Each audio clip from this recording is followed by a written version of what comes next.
ఈరోజు 140వ మేడే సందర్భంగా వాళ్ళ కార్మిక హక్కులను తాకట్టు పెట్టే కేంద్ర ప్రభుత్వ కార్మిక వ్యతిరేక విధానాలకు వ్యతిరేకంగా 140వ మేడే స్ఫూర్తితోటి మనం పోరాటాలను ఉధృతం చేయాలని చెప్పి ఐఎఫ్టీ జాతీయ కమిటీ పిలుపునిచ్చింది. ఇవాళ 8 గంటల పని దినాన్ని మార్చి 12 గంటలు చేసే ఒక ప్రమాదం ఏర్పడబోతోంది.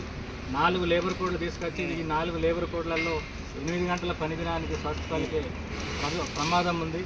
అదేవిధంగా పని ప్రదేశాల్లో భద్రత రక్షణ కల్పించాలని చెప్పి డిమాండ్ చేస్తూ ఉన్నాం. అదేవిధంగా మనకు కనీస వేతనం 30,000 ఉండాలని చెప్పి కేంద్ర ప్రభుత్వాన్ని డిమాండ్ చేస్తూ ఉన్నాం. ఇవాళ కార్మిక హక్కులకు భద్రత లేనటువంటి పరిస్థితి ఉంది.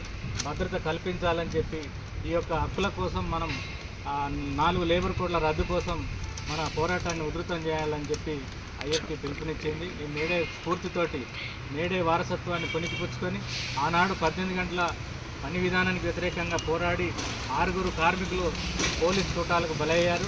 ఆ యొక్క వారసత్వాన్ని మనం తీసుకొని 4 లేబర్ కోడ్ రద్దయ్యేంత వరకు నిరంతరంగా పోరాటం కొనసాగించాలని చెప్పి ఐఎఫ్టీ భావిస్తుంది. అందుకు మనం అంతా కూడా సిద్ధంగా ఉండాలని చెప్పి తెలియజేస్తుంది.